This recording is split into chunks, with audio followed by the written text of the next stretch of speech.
I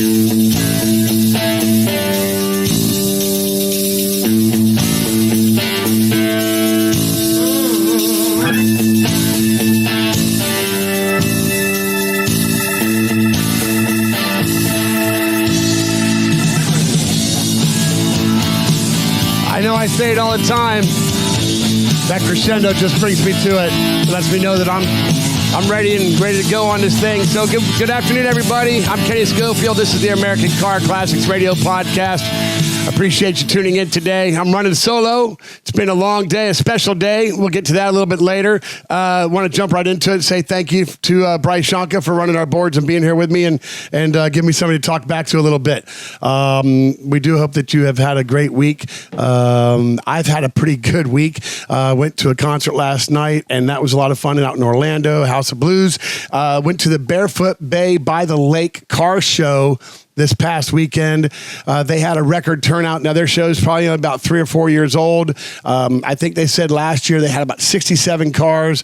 I brought Lucy out there, the 70 Nova that everybody knows, and I think that I was registered number 83, and that was not including the pre-reg people that I think were somewhere around 22 or 25 people. So we did really, really well and had a good turnout. A lot of good food, great weather, good people. My friend Al Urovic was out there with his 34 Chevy, and he won best of spectator appreciation. So congratulations to Al on that.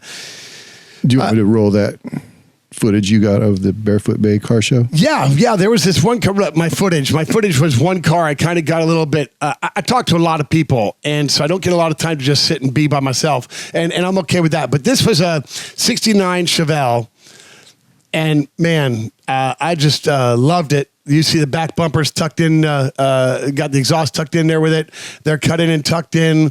A lot of little sheet metal fabricating in the engine bay. Everything was blacked out. Bumpers were painted. The interior had a sequence to it that followed through on the door cards. Had a good stereo system. Everything was put together and tucked in well. All the emblems were blacked out, and it wasn't so overdone that it was out of its anything. It was just very well put together, and I took a bunch of photos of it because I really liked it and thought it was great. You're seeing the lake behind us there, and it was a really good turnout. It was hot, though. It got hot quick, and their show, Bryce, doesn't start 10 o'clock, 11 o'clock until 3 p.m. Yeah, I don't know why you would start that late this time of year. At any time, but they had a report on Facebook through the Barefoot Bay page that people were there at 8:30, already showing up. Guys with cars, not just the vendors that were setting up, but guys with cars. We are morning, get it out, get it done. Loved. I came in at it started at 11. I showed up at 10:30, and I left at 12:30. But back to work I went and everything else. Yeah, these are a couple trophies that they had, and it was certainly very cool. It looked like a lot of cars. It was, I bet there was 100. Yeah, I mean, it looked like one of the bigger car shows I'd seen around here, to be honest. It was, there, when Dolphin Auto put on the barbecue fest over in Grant about 4 years ago, we had 230 some cars, and we were turning them away at that point. But this was 100 plus, right a little over 100, and it was a good turnout. But like you said, it got hot. This is September. It's Florida. We don't know which way the wind's going to blow. Today it was a little bit cooler out, a little bit rain, and a little cold front trying to come through. Good venue, though. That's where we are. You got the trees, you got the water right there. It seemed like a good spot to put car show. Yeah, it was dog friendly, and Dooley came out, and that's the shop dog, and it was just, it was a good time. A lot of people, a lot of conversation, a lot of different pockets of people talking and doing, and we had hamburgers and hot dogs. They've got drinks out there. People are buying Bloody Marys and chatting it up. There were some vendor booths. Jordan Milstead was out there with his wife. They have a wood-burning little pizza oven or something like that. No, wood engraving, like burning wood stuff, wood art. Right? So that his wife and his son do, or his wife and son, and so anyway, it was good. It was good. Yeah. So I'm proud that they put that on. This was postponed, the Barefoot Bay Car Show. It was earlier in the year, and they did postpone it. I also got in the mail from Mecum. I got their January, what I call the Super Bowl of auto auctions. This is going to be 12 days, the 2nd of January to the 14th, 2024. When we had John Craman on, we talked about having the usual 4,000 cars. And he said last year they were at 4,250 cars. He believes this year it's certainly going to be surpassed, and 4,300, maybe 4,400 cars and memorabilia in 12 days. Now, that's when the weather's better here in Florida. Everybody hates up north weather, but we've got some nice, cool weather. And man, it's our time to shine in Florida. Yes. Bowl games are going on. A lot of people are down for this. So it's a big time in Florida. That is what I learned about my first year in Florida, which is coming up on my anniversary on October 1st, is that the summertime is like wintertime other places. It's just, instead of it being cold, Yeah. it's hot as balls. Every state fair comes down and does in January and February. March, it really kicks off the spring, and it just gets so busy. The snowbirds here, they leave typically Easter, and then it just starts to get hot after that, and then it's 7 or 8 months of whatever it is in Florida. Yeah, being from, the hot Southwest, the heat didn't bother me so much. It was just that there was just nothing to do all summer. Yeah. Everybody was gone, and like there weren't any events happening. Yeah. So I am definitely looking forward to the quote unquote winter and springtime, and see everything get cranked up again. Yeah, us too. We don't have much foliage change around here. Our oak trees lose some pollen and some branches, but other than that, it's the same old palm trees doing their thing. So we do have a little bit of NASCAR and F1 news to talk about as the NASCAR's in their playoffs, and F1 is... They don't do a playoff. They just do their points and whatever. How many races they got left this year? Do you know? Oh, you got me. I think it's right. 9 or 10. NASCAR's got 8 or 9 left. So we'll do a little bit follow-up on that. We're going to talk to some friends of ours. I believe Steve Charbonneau is going to come on, but Melissa Dunn-Wise, she's going to come on. That's the daughter of Henry Dana, and they've got a charity car show event coming up that's going to be the 2nd annual, and that's in October, so we're going to be talking to them real quick. I know that we've got James Redmond coming on next week. We're going to be talking to him about his dad, Brian Redmond, 9-time world champion, and the Chattanooga Motor Car Festival and their program, Targa 66, which is pretty big. You can Google it, but they're going to be involved with Chattanooga Motor Car Festival for the first time. So stay tuned. We'll be right back, and we'll have somebody on the phone to talk to. Stay tuned.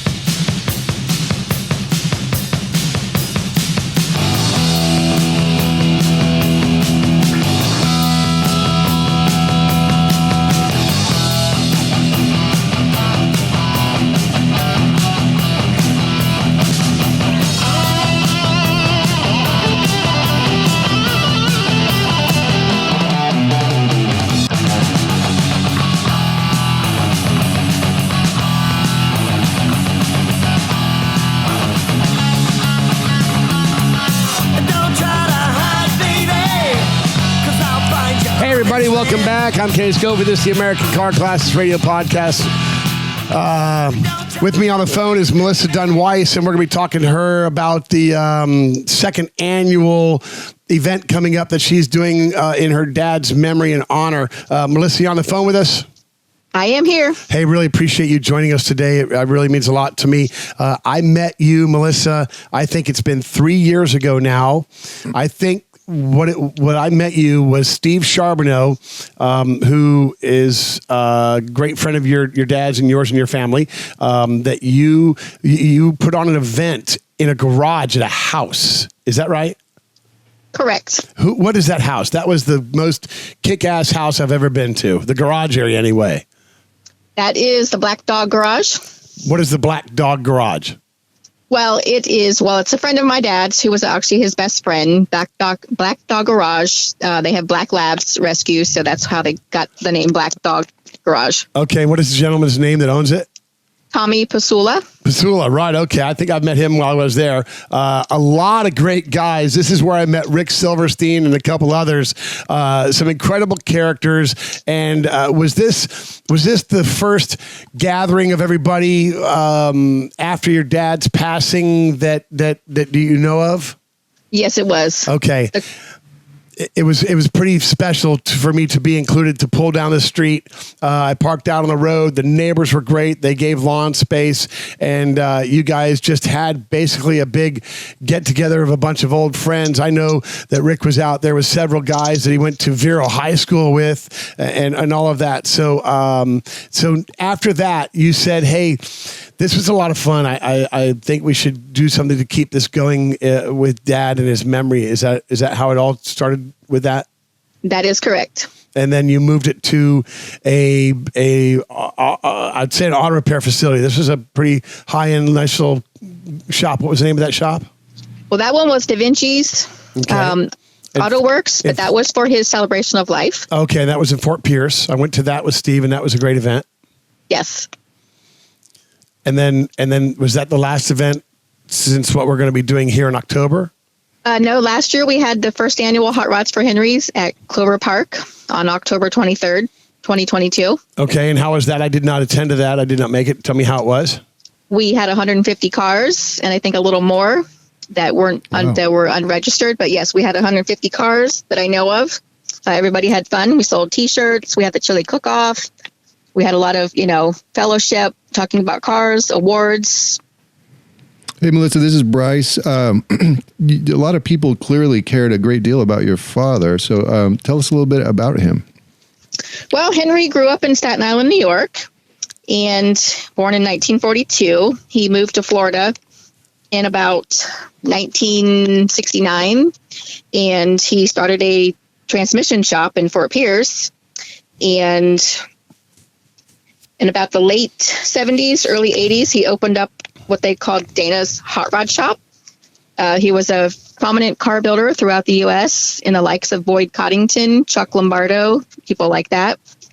We were a small, mom and pop. It was my mom and my father. My mom painted the cars. They were award winners throughout the country at every car show that they went to. We went to Super Chevy, Daytona, the Turkey Rod Run, any car show across the country that they went to, they won awards through. Wow. I think that the name got so big that PPG made a paint color for him. Is that right? That is correct. It is called Dana Red. No kidding. Dana Red. It's still out there today. You can buy it. That's pretty cool. Yes, you can. And actually, it's hanging up in the Peterson Museum in Los Angeles, California. Wow, that's a big deal. Wow, that is a big deal. That's very cool. That's very cool. So this will be your second annual, and is it going to be held at the same place? Yes, it will be at Clover Park on October 21st from 10 a.m. to 4 p.m. And that's in Fort Pierce? That is in Port St. Lucie. Oh, Port St. Lucie. Okay. That is where the Mets spring training is. Okay. And you've had a good response so far for everything? I have. And what's going to be different that you're going to be offering for spectators and stuff and participants that you didn't do last year? Well, we are going to have a tire changing contest this year for men and kids, paying a cash award to see who can change the tire the fastest. Okay. We're going to do... I'm in on that. Yes. A silent auction to raise money for the Henry Dana Foundation.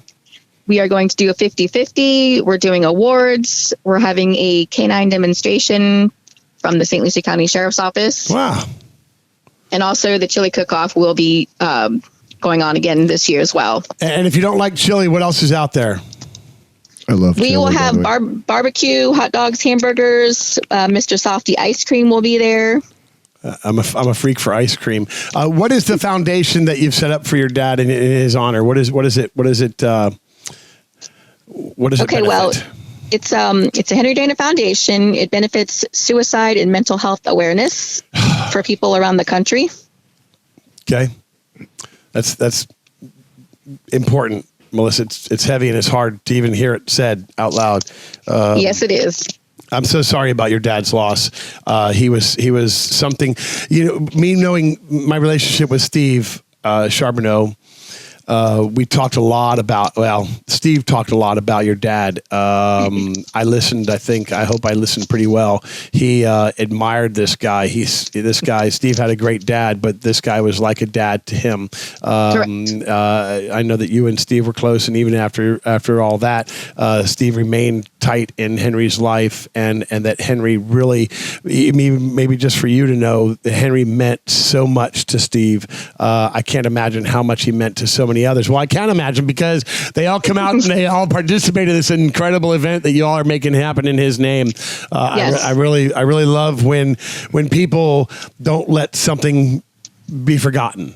Well, and that's amazing. And clearly the word legend is appropriate here. And when Melissa talk about his legacy and all the recognition he got all over the country in the car world. And he was in every car magazine that you could think of during his lifetime. And also, after he closed up the shop, Dana's Hot Rods, he went to work for NASCAR for Rusty Wallace for Penske Racing for 10 years. Wow. Then also was working for Dale Earnhardt Incorporated for Teresa Earnhart.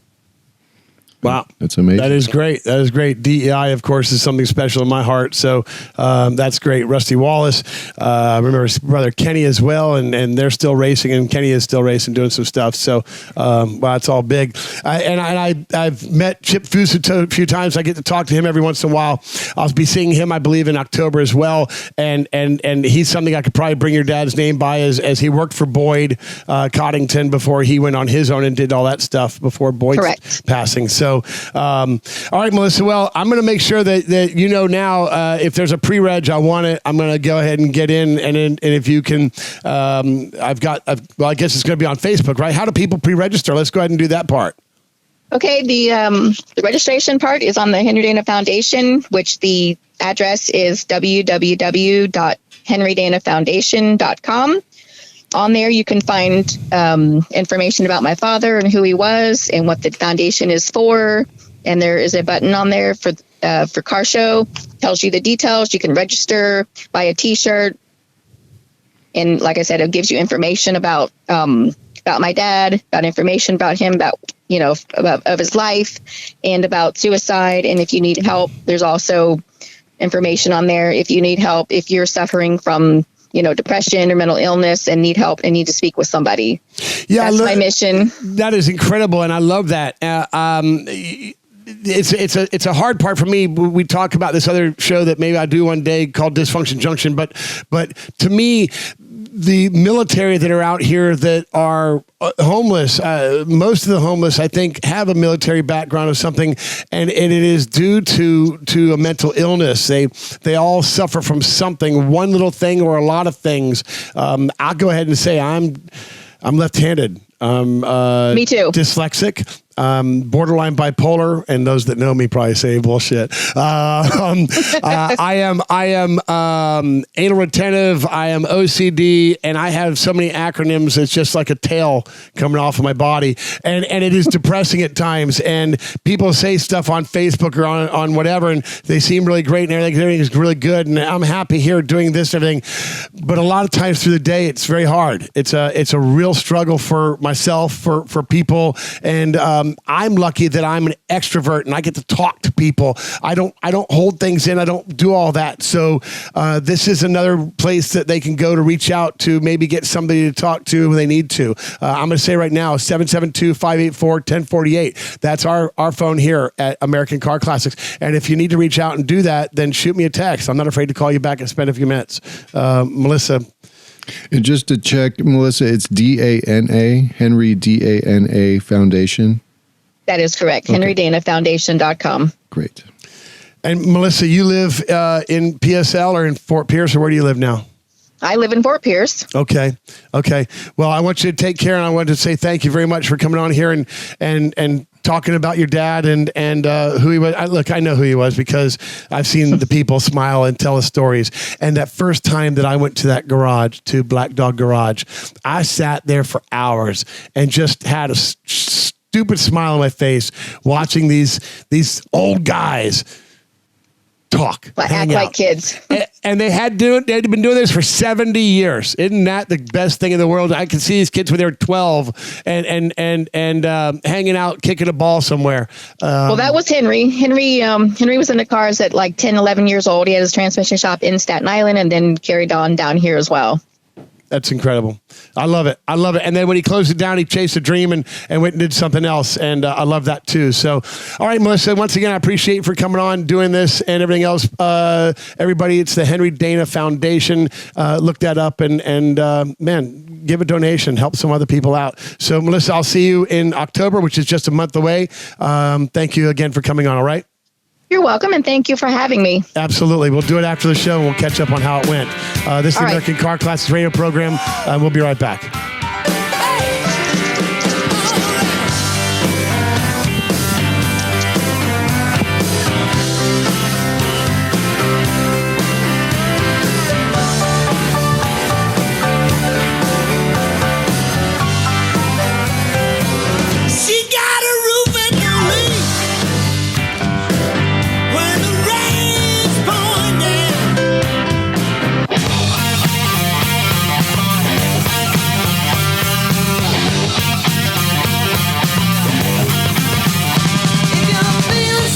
Everybody, welcome back. I'm Kenny. This is the American Car Classes radio program podcast. I do appreciate you tuning in. It's been a fun show for me so far. I appreciate Bryce hanging out with me. We had Melissa Dunn-Wise on last segment, and I get a little bit passionate sometimes when I talk about something I care about. And as she went into the suicide and mental health prevention part of it all, it became very real and serious. It has taken lives and everything, so we really do appreciate her coming on and sharing her story and the legacy of her dad. And Bryce, it really is a legacy to think that you can sit here and just do what you're happy doing, living, being, whatever, and all of a sudden somebody after your passing says you left a legacy. That's and the thing that really struck me, and we didn't spell this out in the interview directly, but apparently he took his own life. He did. And to have all of that under your belt, and to have achieved all of that, and that you're still not excluded from that phenomenon. And, I'm sure, and I hope that part of what the work they do for the foundation is to make people aware of that. It's just because someone seems like they're okay. Yeah. No, there was an inside story to it, and I know it, but it's part of the family's privacy, I guess, to the point. Yeah. But it had to do with thinking that I love somebody and I can make something happen when maybe it wasn't meant to happen, and then I'm isolated and depression sets in, and then there's that loss of what you feel is control of your own life, and maybe even a little embarrassment as men. Yeah. God, we have so much pride and what do they call it, piss and vigor and stuff that you just can't be soft, or if you let your guard down, you're not tough enough or something, whatever. Listen, man, I'm humble as the day is long, and I don't have pride. I have pride in what I do. I have pride in this show. I have pride in my shop, my family, my kids. Yeah, and I guess but the thing I want to say to everybody listening is check in with your folks, check in with your people. Yeah. Just because somebody seems like they're doing okay, they might not be. They might not be. And just send them a text, see how they're doing, and let them know that you're there for them. I know Facebook gives us such a false reality of friendship, doesn't it? I mean, I've got 287 friends on Facebook. I don't know how many I really talked to or whatever. A hurricane came through St. Pete not too long ago, and I gave a shout out to all my people over there, and I had one that I didn't get, and he said, "You didn't get me." It's Mike Baker, who's a realtor for Remax and a good one. And I knew that I'd forgot a couple, but I didn't scan my whole list to start clicking them. I just off my head who was by the coast, and I knew, and that's where I grew up, and so I reached out to some people. But we take for granted Facebook is some place that people are going to go on. And I have a friend, Bobby Sisko, who reaches out and he expresses, "I'm not good today. I'm not good today." And I chime back in and call or talk or do whatever you can, but don't wait for them to reach out, because they might not. Right. Where it comes into the personal side of it all, it's sad. We don't want to admit that we are depressed or hurting or confused or frustrated or lost to the world. I mean, I think I don't know percentage of poverty and how close many people are to being homeless or the jobless and all this, but I know it's a high number, and so it all starts here at home. It all starts with you, and it starts with communicating. And back to the Facebook point, everybody looks like they're doing great on social media, and so that's the other part of the problem is you can't trust, especially in this era, what you see there. check in with your folks. Just like I said, Yeah. shoot them, touch base. Yeah. Ask them how they're doing. Yeah. Make sure they're all right. You never know what you're going to get. Yeah. Yeah. All right. So thanks again, Melissa, for doing that. I appreciate you so much for opening up with that and your dad and everything else. I wanted to talk about a little bit of racing news real quick. We are in the NASCAR playoffs. NASCAR is what I love to follow and everything else. 2 weeks ago, the playoffs started and we had Kyle Larson win. And last week, Denny Hamlin won. And when he won and when he got out of the car and the post-race interviewed, everybody booed. Everybody booed. And the interviewer asked on camera live, just getting out of this hot race, man, what do you think about these boos? He says, well, I beat their guy. I beat their guy. Their guy is Kyle Larson because Denny's put him in the wall a few times. Ross Chastain's put in the wall a few times. I mean, so he's become the villain figure. Denny's kind of taken over that Kyle Busch role, which I think everybody, you have to have the villain, right? Yeah, you got to have the villain. Otherwise, it's not a good story. Or it's right. If there's not a hero and a villain to battle and fight, right? And it's amazing how it just kind of happens on the track and becomes that. That's more directed by media helps that, right? Well, of course. I've got newspaper headlines with both their pictures on them, and it really does aid to the storyline. Yeah, they can kind of shape it however they want to. I mean, years ago, when I was living in Los Angeles, my buddy was an editor for so-called reality TV shows. And, I can tell you point blank, those are all scripted. Yeah. Not much reality to them, huh? Shape those stories in post, and they can make anybody look like a dirtbag. They can make anybody look like a hero that they want to. And that's how that goes down. But when you're NASCARing and you're watching the event unfold and the guy comes out of the corner and just doesn't tuck the car down, it didn't get loose. The back didn't squirrel on him, so it just fed up the track, which means he pinched the guy on the outside. He's going to get some marbles on the old rubber out there, and he's going to wreck or something. And we watched that unfold. So it's not as much media driven as they sensationalize everything that happens. Certainly because the story gets great when something does happen. Oh yeah, yeah. It's not that people pay to come see the crash, but people pay to come see the crash. So I'm looking forward to seeing how the rest of the season goes with that. And Denny and Kyle are locked in right now to get to the next one, which I think this weekend is coming up as a cutoff week. So F1, Bryce, this is your thing. You love it. I'm a fan of it. I don't get to follow it as closely. I'll mention next week we've got James Redman, the son of Brian Redman, and the I'm going to say owner manager of Targa 66 coming on. We're going to talk a lot about him. But F1 had a crazy week. Oh yeah, weekend. Yeah. It got real interesting because about 2 weeks after about 2 weeks of talk about the potential for Red Bull to win the entire season outright. They didn't even make it out of Q2, which is the second round of qualifying. That's right. And so they started the race from the middle of the pack. There was something going on with that car and that Singapore track. I mean, it's a pure street track, and most of them are, 90-degree turns, and it is a course that is extremely challenging. It's hot. The guys are cooking in those cars the whole time. It is a very, very technical course, even though they took out one of the chicanes. They added another straightaway. But yeah, it was real interesting. And I thought that you would see Max pull out his magic again, because this is not the first time he started from the middle of the pack and cut all the way through and wound up winning the race. But no, he didn't. And there was 4 cars that were basically fighting for the win until the final lap. And it was Ferrari's second driver, Carlos Sainz, who was able to fight them, all 3 of those guys off, including his teammate, and get the checkered flag. So it was a very interesting race. So anybody who has tuned out of F1 because Red Bull was winning everything and they thought it was going to be boring the rest of the year, things have changed. And Ferrari winning, that's a really big deal. It's a big deal, yeah. They call it the Tifosi. They have a huge fan base. Huge. And they are the oldest racing team in the world. I think Brian Redman raced for them for years, and here again, James will tell us some about that. But Red Bull didn't even make the podium.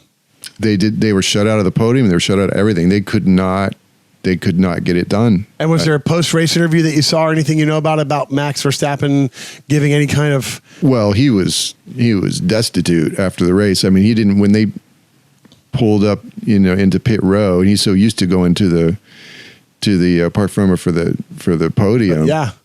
He didn't even wait till they put the car in the garage. He just got right out and took off with his helmet on, and he was fit to be taught. Yeah. And I mean, he has matured a lot as a driver, and I think the comments about it were basically just that they just couldn't get the setup right. So what that shows you is just how hard it is to maintain that level of performance in motorsport when you got to do a new setup for every track. Yeah.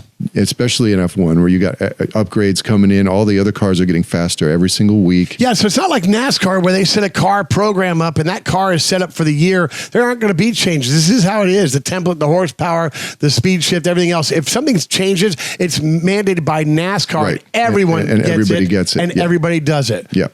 F1 is different. You've got team exclusivity. I said that right the first time, and they have their own secrets and whatever, and it's up to you to learn them and gain them and catch up maybe in a couple weeks. Yep. Yeah. There are some components that are provided by F1, and that everybody has. They're the same on every car. Yeah. But in terms of the aero package, in terms of the overall design concept and cooling, and it is designed from the ground up.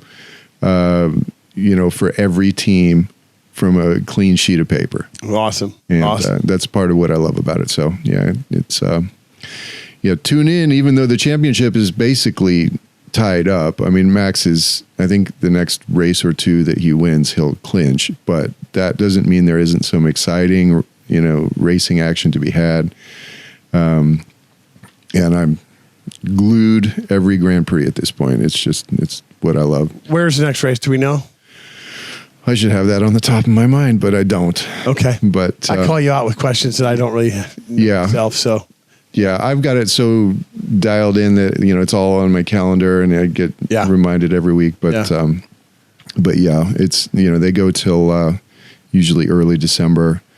It's the most races. The big one, the one that I'm really looking forward to is Las Vegas, and that's going to happen in November. Okay. So they're going to be doing 200 miles an hour down the Las Vegas Strip for another street course. And if it's during the day, it's hot. But if it's going to be Saturday night this time. So it goes into the night. And let me tell you, from having been there, it changes. It gets cool. Oh, yeah.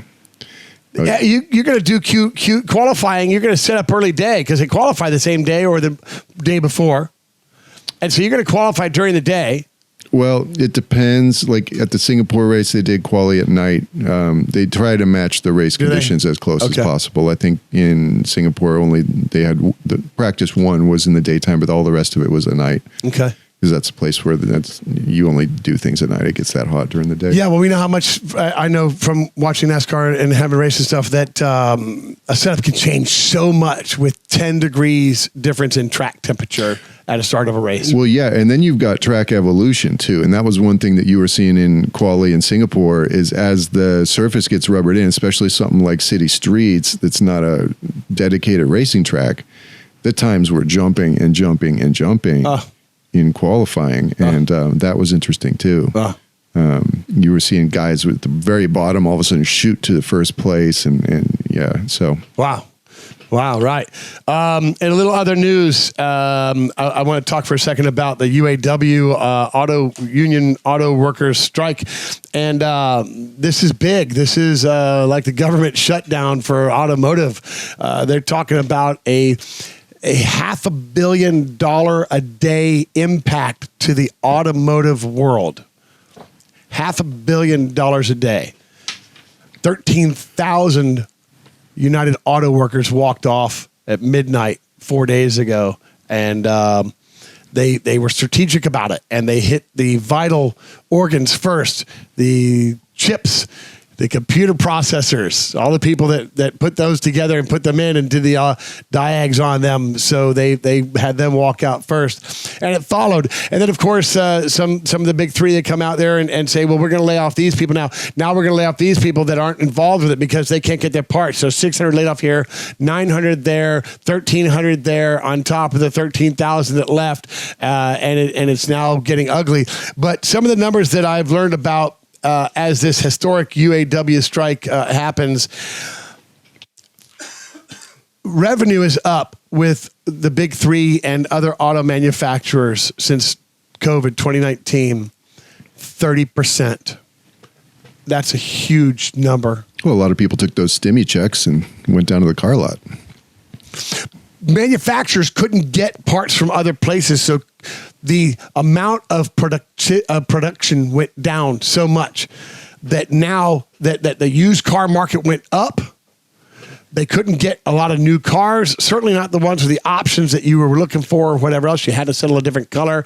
You had to settle with maybe a little less stereo than you wanted or a little seat option that you didn't get, heated steering wheel, whatever. So that hurt a lot. And now the automotive manufacturers have learned that they do control the market of this, and a limited number of production raises the value. We've all watched the truck values shoot through the roof on stuff.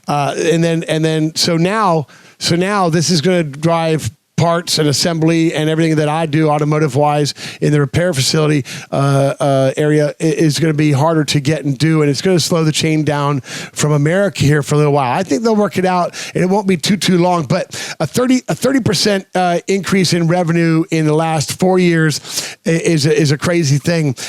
Inflation got up to 19% with this in the last year that it's been happening. And what they're talking about, the UAW union representatives are saying that employee gain has only been 9% increase in value through pay raises and benefits. And somewhere in there, that just doesn't seem fair. So they've come in and they've said, hey, historic is right. We are asking for a 40% increase in revenue for their workers, which is massive. Ambitious, I would say. But you start at the top. Well, in the industry, let them nibble off a little bit. The industry immediately offered 20%. Initially, that's right. And they turned them down. Yeah. And 20%, Bryce, that's good. That's good. You're at work, and all of a sudden your boss says, hey, 20% raise. Yeah. You're going home stoked. Yeah. Yeah. Yeah. We've watched UPS go through their stuff with their almost strike and all that. It's been a tumultuous year with a lot of this, but the UAW, this is a big serious one because this is United Auto Workers. It shuts America down with a lot of this. If they really want to get to them, they would just say, we're going to just not do EVs for 5 years unless you give us what we want.